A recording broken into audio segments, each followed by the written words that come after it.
ലോക്സഭാ തെരഞ്ഞെടുപ്പിൻ്റെ ഫലം വന്നു കഴിഞ്ഞു.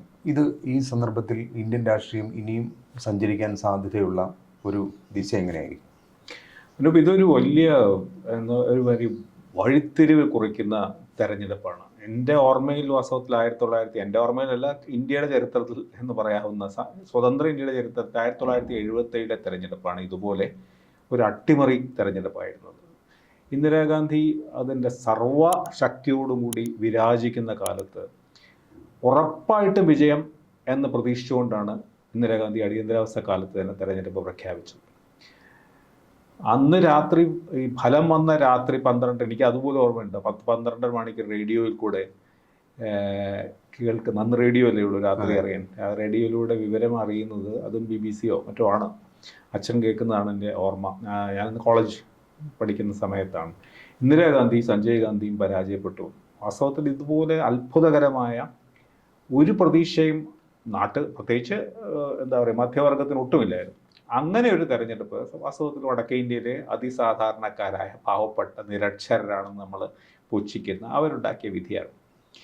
അപ്പോൾ അത് കഴിഞ്ഞാൽ ഒരുപക്ഷെ ഈ തെരഞ്ഞെടുപ്പ് വിധി, കാരണം എല്ലാ തരത്തിലും BJP അതിൻ്റെ സർവാധിപത്യം തെളിയിക്കുമെന്ന് കരുതിയിരുന്ന ഹൈന്ദവ വർഗീയത അതിൻ്റെ പരമകഷ്ടയിൽ എത്തിയ ഒരു കാലം എന്ന് നമ്മൾ കരുതിയിരുന്ന, ഇനി മറ്റൊരു രാഷ്ട്രീയ വഴി പോലും ഇല്ല എന്ന് കരുതപ്പെട്ടിരുന്ന ഒരു കാലത്ത് ഇങ്ങനെ ഒരു വിധി വാസ്തവത്തിൽ ഗംഭീരമാണ്. അത് തീർച്ചയായിട്ടും BJPക്ക് പരാജയം ആയിട്ടില്ല. BJP വീണ്ടും അധികാരത്തിലേക്ക് വരാൻ സാധ്യത 100 കൂടുതലും അവർക്കാണ് എന്നുള്ളതിനെപ്പറ്റി സംശയമൊന്നുമില്ല. ഏറ്റവും വലിയ ഒറ്റക്കക്ഷി അവരാണ്. ശക്തിയുള്ള സഖ്യകക്ഷികൾ അവർക്കുണ്ട്. ഇതൊക്കെയാണെങ്കിലും അതുതന്നെ ഒരു രാഷ്ട്രീയ സന്തുലിത, ഒരു തരം ബാലൻസ് ഇന്ത്യയിൽ കൊണ്ടുവരുന്നുണ്ട്. കാരണം നമ്മൾ കുറച്ചാൾ മുമ്പ് BRP ഭാസ്കർ നമ്മളെ വിട്ടുപോയ BRP പറഞ്ഞതുപോലെ ഇതിലും വലിയ ഒരു ഭൂരിപക്ഷത്തോടെ വന്നില്ല എന്നുണ്ടെങ്കിൽ NDAയിൽ നിന്നും BJPയിൽ നിന്നും നമ്മൾ പ്രതീക്ഷിക്കുന്ന തരത്തിലുള്ള അപകടങ്ങൾ ഉണ്ടാവണമെന്നില്ല. അപ്പോൾ ജനാധിപത്യത്തിന് അതിൻ്റേതായ ചില ബാലൻസിങ് രീതികളുണ്ട്. അത് ഏറ്റവും വലിയ ജനാധിപത്യത്തിൽ ഒട്ടും വിശ്വാസമില്ലാത്തവരെ പോലും ജനാധിപത്യത്തിന് അനുകൂലമായും മറ്റുള്ളവരെ ഉൾക്കൊണ്ടും പോകാൻ പ്രേരിപ്പിക്കുന്ന അല്ലെങ്കിൽ നിർബന്ധിക്കുന്ന ഒരു കാര്യമാണ്. അങ്ങനെ നോക്കുമ്പോൾ എനിക്ക് തോന്നുന്നത് ഇനി BJP NDA ഒരു തങ്ങളുടെ ഹാട്രിക് തികച്ച അധികാരത്തിൽ വന്നാൽ പോലും അതിൻ്റെ വിദ്വേഷപരമായിട്ടുള്ള അല്ലെങ്കിൽ അതിൻ്റെ മറ്റു വിഭാഗങ്ങളോട് സ്വീകരിച്ചിരിക്കുന്ന ശത്രുതാപരമായ നിലപാടുള്ള ഏകാധിപത്യ സ്വഭാവം കുറയും എന്നാണ് എൻ്റെ വിശ്വാസം. ഇപ്പോൾ ഈ 400 സീറ്റ് കിട്ടുമെന്നാണ് നരേന്ദ്രമോദി അവകാശപ്പെട്ടിരുന്നത്. നമ്മുടെ എക്സിറ്റ് പോൾ പലതും അതിനെ സാധൂകരിക്കുന്ന തരത്തിൽ വരികയും ചെയ്തു. പക്ഷേ ഇന്ത്യയിൽ NDAക്ക് സംഭവിച്ചതുപോലെ തന്നെ ഒരു വിശ്വാസനഷ്ടം പൊതുസമൂഹത്തിൻ്റെ ഇടയിൽ മാധ്യമങ്ങൾക്കും സംഭവിച്ചിട്ടില്ല. വാസ്തവത്തിൽ എക്സിറ്റ് പോളുകൾ പലപ്പോഴും ഇങ്ങനെ സംഭവിച്ചിട്ടുണ്ട്. 2004 India shining election, India shining എന്ന മുദ്രാവാക്യവുമായി BJP NDA അന്ന് തെരഞ്ഞെടുപ്പിന് നേരിട്ടതാണ് അധികാരത്തിലിരുന്ന BJP. അന്നത്തെ എല്ലാ എക്സിറ്റ് പോളുകളും ഇപ്പോൾ സംഭവിച്ചതുപോലെ BJPക്ക് ഒരു വമ്പിച്ച കയറ്റമാണ് അന്ന് പ്രവചിച്ചിരുന്നത്. പക്ഷെ നമുക്ക് അറിയാവുന്ന പോലെ 2004 വമ്പൻ പരാജയമുണ്ടായി. UPA 1 അധികാരത്തിലേറി.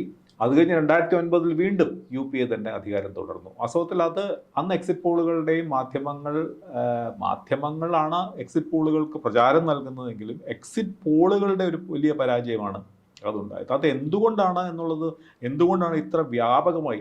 പക്ഷെ അതിനെതിരായിട്ടുള്ള ഒരു പ്രധാനപ്പെട്ട ആരോപണത്തിൽ അടിസ്ഥാനമില്ല. കാരണം ഇത് ബോധപൂർവം നിക്ഷിപ്ത താല്പര്യത്തോടെ കോർപ്പറേറ്റ് ലക്ഷ്യത്തോടെ ഈ തെരഞ്ഞെടുപ്പ് വിധിയെ സ്വാധീനിക്കാനോ അല്ലെങ്കിൽ തെരഞ്ഞെടുപ്പ് വിധിയെ അട്ടിമറിക്കാനോ ഒക്കെ ആണെന്നുള്ളത് ആരോപണത്തിൻ്റെ യാതൊരു കഴമ്പുമില്ല. കാരണം നമ്മുടെ സ്ഥാപനങ്ങളും ഇതുപോലെ എക്സിറ്റ് പോളുകളും നടത്തുന്നതാണ്. ഒരു എക്സിറ്റ് പോൾ പരാജയപ്പെടുകയാണെങ്കിൽ അതിൻ്റെ ഏറ്റവും വലിയ ഉത്തരവാദിത്വം അത് നടത്തുന്ന സ്ഥാപനത്തിനാണ്. എക്സിറ്റ് പോൾ നടത്തുന്ന സ്ഥാപനത്തിനും അത് മുൻപോട്ട് വയ്ക്കുന്ന മാധ്യമത്തിനുമാണ്. അപ്പോൾ സ്വാഭാവികമായിട്ടും സ്വയം തങ്ങൾ ഒരു പരാജയത്തിലേക്ക് അടുക്കുന്ന ഒരു തീരുമാനം അല്ലെങ്കിൽ അതിൻ്റെ ഒരു രീതിയിലേക്ക് കാര്യങ്ങൾ എത്തിക്കാൻ ഒരു മാധ്യമവും ഒരു എക്സിറ്റ് പോളും കാര്യം തയ്യാറായിട്ടില്ല.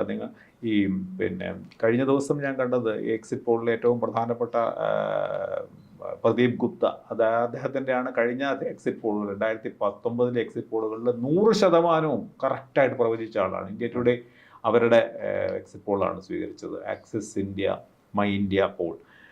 അപ്പോൾ ഇന്നലെ കണ്ടത് അദ്ദേഹം ഓപ്പൺ ടെലിവിഷൻ ചർച്ചയിലിരുന്ന് പൊട്ടിക്കരയുകയാണ് അദ്ദേഹത്തിൻ്റെ പരാജയത്തിൽ ഉണ്ടായ സങ്കടത്തിൻ്റെ ഭാഗമായിട്ട്. അപ്പോൾ ഞാൻ പറയുന്നത് എന്താണെന്ന് വെച്ചാൽ ഈ എക്സിറ്റ് പോളുകൾ മനഃപൂർവ്വം തെറ്റുകൾ കാണിക്കുന്നതല്ല, അവരുടെ എന്തൊക്കെയോ സാങ്കേതികമായിട്ടുള്ള, കാരണം ഇതൊരു പരിധിവരെ അല്ലെ ഒരു വലിയ പരിധിവരെ അതിൻ്റെ സാമ്പിളിങ്ങിൻ്റെയും അതിൻ്റെ ചോദ്യത്തിൻ്റെ ഒക്കെ ആയിരിക്കാം.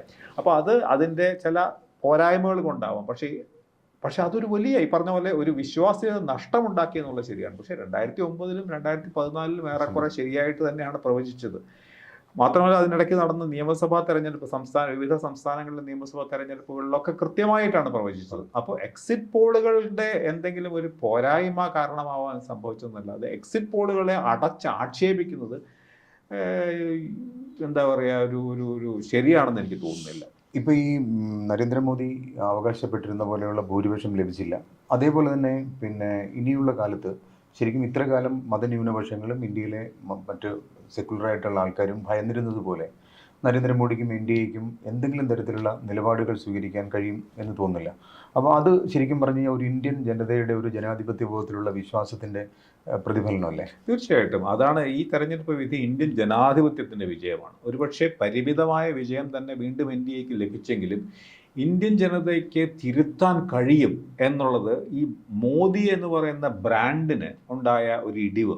ഈ മോദി ബ്രാൻഡ് എന്ന് പറഞ്ഞാൽ അദ്ദേഹം ദൈവപുത്രനാണെന്ന് വരെ ഇത്തവണ അവകാശപ്പെട്ടു തുടങ്ങിയിരുന്നു, അവസാനം വന്നിട്ട്. അപ്പോൾ തീർച്ചയായിട്ടും ഒരിക്കലും ജനതയെ പൂർണ്ണമായിട്ടും എന്താ പറയുക, ഒരു ഇംഗ്ലീഷിലൊരു ടേക്കൺ ഫോർ ഗ്രാൻഡഡ് എന്ന് പറയുന്ന പോലെ പൂർണ്ണമായിട്ടും ജനതയെ ഞങ്ങൾ വിചാരിക്കുന്ന പോലെ തന്നെ നിങ്ങൾ ചെയ്യുള്ളൂ എന്നുള്ള ഒരു ചിന്ത രാഷ്ട്രീയ പ്രസ്ഥാനങ്ങൾക്കോ രാഷ്ട്രീയ നേതാക്കന്മാർക്കോ ഉണ്ടെങ്കിൽ അവർ മൂഢസ്വർഗത്തിലാണെന്ന് ഒന്നുകൂടി തെളിയിക്കുന്ന ഒരു പ്രധാനപ്പെട്ട തെരഞ്ഞെടുപ്പാണത്.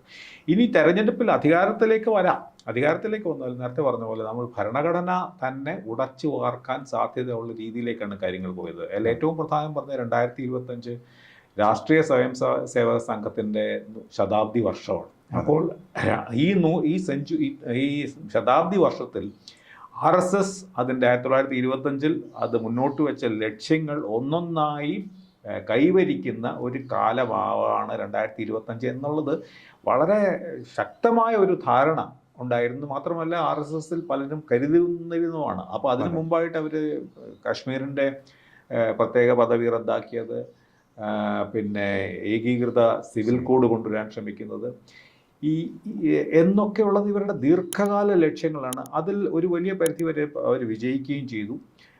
ഇനി ഒരു മൃഗീയ ഭൂരിപക്ഷത്തോടു കൂടി വരികയാണെങ്കിൽ ഒരുപക്ഷെ ഭരണഘടനയിൽ 1970-കൾക്ക് ശേഷമാണ് ചേർത്തതെങ്കിലും അതിൽ ചേർത്ത 2 പദങ്ങൾ സെക്യുലർ, സോഷ്യലിസ്റ്റ്, ഈ 2 പദങ്ങളും ഇവരത് റദ്ദാക്കും എന്നുള്ളത് ഏറെക്കുറെ ഉറപ്പായിരുന്നു. ഒരുപക്ഷെ സുപ്രീം കോടതി ഇടപെട്ടേക്കാം, ഭരണഘടനയുടെ അടിസ്ഥാന സ്വഭാവത്തിനെതിരായിട്ടുള്ള ഒരു തീരുമാനവും പാടില്ല എന്ന് കേശവാനന്ദ ഭാരതി കേസിലൊക്കെ ഉള്ളതാണ്. എന്നാലും പാർലമെൻറ്റിലെ ഒരു ബഹുഭൂരിപക്ഷം അല്ലെങ്കിൽ ഒരു മൃഗീയ ഭൂരിപക്ഷം മുതലെടുത്തുകൊണ്ട് അങ്ങനെ ശ്രമിച്ചു കൂടായിക ഇല്ലായിരുന്നു.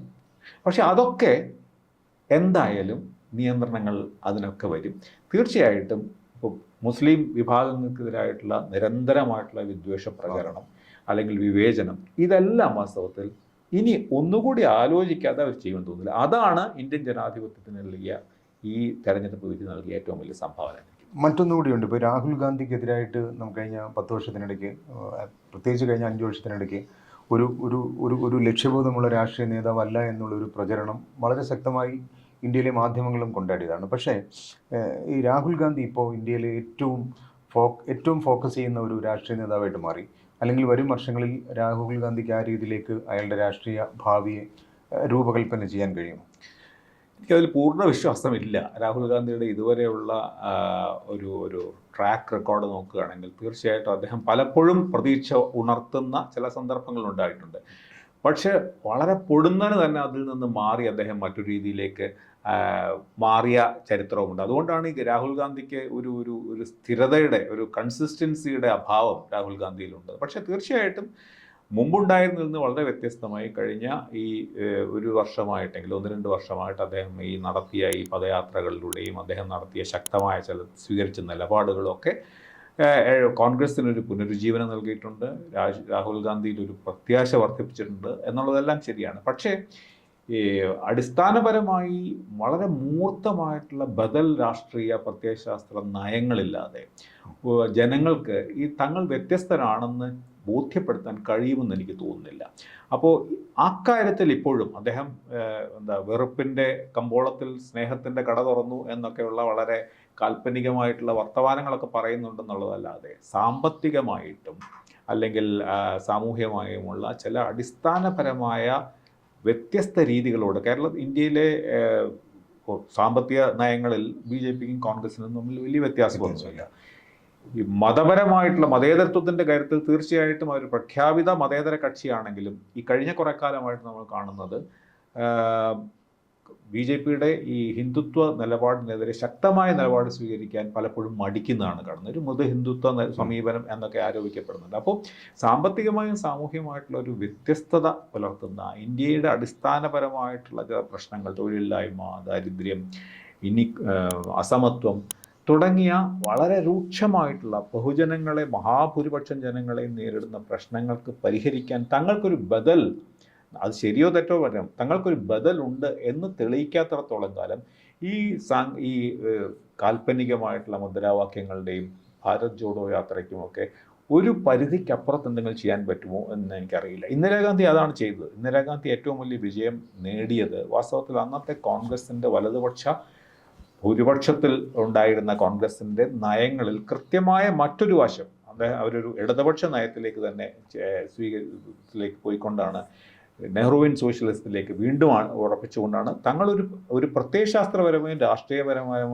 നയപരമായും ഒരു ബദലാണെന്ന് ചൂണ്ടിക്കാണിച്ചുകൊണ്ട് ഇന്ദിരാഗാന്ധിയുടെ വൻ വിജയത്തിന് വഴിയൊരുക്കിയത്. രാഹുൽ ഗാന്ധി ഈ സ്നേഹസമ്പൂർണമായിട്ടുള്ള അല്ലെങ്കിൽ സർവാശ്ലേഷിയായിട്ടുള്ള മുദ്രാവാക്യങ്ങൾ ഉയർത്തുന്നതിനോടൊപ്പം ഒരു ബദൽ സാമ്പത്തിക നയങ്ങളുടെ, അദ്ദേഹം കാസ്റ്റ് സെൻസസിൻ്റെ കാര്യത്തിൽ തീർച്ചയായിട്ടും ഒരു നിലപാട് സ്വീകരിച്ചു. പക്ഷേ കോൺഗ്രസ് പോലും അത് പൂർണ്ണമായിട്ട് അതിനെ പിന്തുണച്ചില്ല. ഓക്കെ, ഇന്ത്യയിലെ ബഹുഭൂരിപക്ഷം വരുന്ന ന്യൂനപക്ഷങ്ങളുടെയും അവർണ വിഭാഗങ്ങളുടെയും സാധാരണക്കാരുടെയും ദരിദ്രർക്കും വേണ്ടിയിട്ട് തങ്ങൾ വ്യത്യസ്തരായ ഒരു ബദൽ നയം മുന്നോട്ട് വയ്ക്കുന്നു എന്ന് പറഞ്ഞാൽ തീർച്ചയായിട്ടും ഇന്ത്യ അംഗീകരിക്കും എന്നുള്ളതിൻ്റെ തെളിവാണ് ഇപ്പോഴത്തെ ഈ വിജയത്തിൻ്റെ പിന്നിൽ എന്നെനിക്ക് തോന്നുന്നുണ്ട്. അല്ല, ഒരു ചോദ്യം കൂടി. പ്രധാനമായിട്ടും ഈ രാഷ്ട്രീയത്തിൽ ചില വ്യക്തികൾ ഉയർന്നു വരും. അങ്ങനെ ഉയർന്നു വന്ന ആളാണ് കഴിഞ്ഞ 15 വർഷത്തിനിടയ്ക്ക് നരേന്ദ്രമോദി. അപ്പോൾ ഈ കോൺഗ്രസ്സിൽ രാഹുൽ ഗാന്ധിയാണ് അവർ ഫോക്കസ് ചെയ്ത് കൊണ്ടുവരുന്നത്. പക്ഷേ ഇപ്പോൾ റായ്ബറേലിയിലൊക്കെ ശരിക്കും പ്രിയങ്ക ഗാന്ധി പിന്നെ തെരഞ്ഞെടുപ്പ് പ്രചരണത്തിൻ്റെ മുൻനിരയിൽ നിൽക്കുക, അവിടെ വളരെ സ്മൃതി ഇറാനിയെ പോലുള്ള ഒരാൾ ഇത്രയും വൻ ഭൂരിപക്ഷത്തിൽ എതിർ സ്ഥാനാർത്ഥി ജയിച്ചു. ആ ജയിച്ച സ്ഥാനാർത്ഥി സോണിയാഗാന്ധിയുടെ ആ മണ്ഡലത്തിലെ കാര്യങ്ങൾ ചെയ്യുന്ന ഒരു സാധാരണക്കാരനാണ്. അപ്പോൾ എനിക്ക് തോന്നുന്നത് ഈ പ്രിയങ്ക ഗാന്ധിയുടെ ഒരു രാഷ്ട്രീയ പ്രവേശവും അതിനെ പലതരത്തിൽ തടയിടാൻ BJP ശ്രമിക്കുമെങ്കിൽ പോലും പ്രിയങ്ക ഗാന്ധിയുടെ ഒരു വരവിൻ്റെ സൂചന കാണുന്നുണ്ടോ? നമ്മുടെ ഒരു എന്താ പറയുക, ഗതികേടും നമ്മുടെ ഒരു വിധിയുമാണ് ഈ നെഹ്റു കുടുംബത്തിൻ്റെ ഉള്ളിൽ നിന്ന് മാത്രമേ നമുക്കിപ്പോഴും കോൺഗ്രസിൻ്റെ ഭാവി ചിന്തിക്കാൻ കഴിയുള്ളൂ എന്ന് കരുതുന്നത്.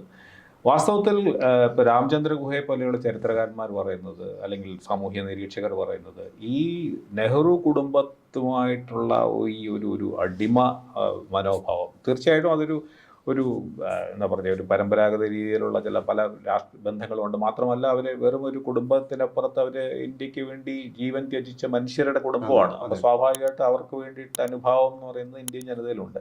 പക്ഷേ എനിക്ക് തോന്നുന്നത് കോൺഗ്രസ് ഒരുപക്ഷെ പ്രിയങ്ക ഗാന്ധി ഉത്തർപ്രദേശിൽ സജീവമായ രാഷ്ട്രീയം നയിച്ച സമയത്ത് വലിയ ഗുണമൊന്നും ഉണ്ടായിട്ടില്ല എന്നുള്ളതും കൂടെയാണ്. അപ്പോൾ എനിക്ക് തോന്നുന്നത് കോൺഗ്രസ് ഈ നെഹ്റു കുടുംബത്തിനെയായിട്ട് പൂർണ്ണമായിട്ടും ഇങ്ങനെ ഒരു സയാമീസ് ഇരട്ടയുടെ പോലെയുള്ള ഒരു ബന്ധത്തിൽ നിന്ന് അപ്പുറത്ത് ചിന്തിച്ച് ഒരു പുതിയ ജനാധിപത്യ ബോധത്തോടു കൂടി ജനാധിപത്യ രീതിയിലൂടെ സംഘടനാ തെരഞ്ഞെടുപ്പുകളൊക്കെ തീർച്ചയായിട്ടും കോൺഗ്രസിനെ ഒന്നിപ്പിച്ച് നിർത്തുന്നത് ഇപ്പോഴും ഈ നെഹ്റു കുടുംബമാണെന്നുള്ളത് ഒരു വളരെ വലിയ സത്യം തന്നെയാണ്. അതില്ലെന്നുണ്ടെങ്കിൽ കോൺഗ്രസ് എന്ന് ചിലപ്പോൾ ഒരു ചെതറിത്തെറിച്ച ഒരു ആൾക്കൂട്ടമായിട്ട് മാറാം.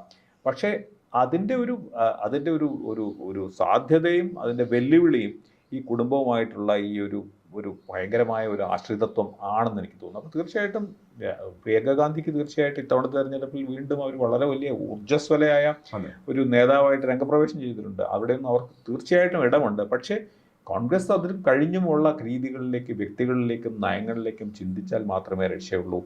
എന്ന് പറയാം. അതുപോലെ നമുക്ക് പറയേണ്ട ഒരു കാര്യം നരേന്ദ്രമോദിയുടെ ഭാവിയാണ്. നരേന്ദ്രമോദി ഈ 75 വയസ്സിൽ കോൺഗ്രസ് BJPയുടെ നയമനുസരിച്ച് 75 വയസ്സ് കഴിഞ്ഞാൽ അധികാര സ്ഥാനങ്ങളിൽ ഇരിക്കരുതെന്നാണ്.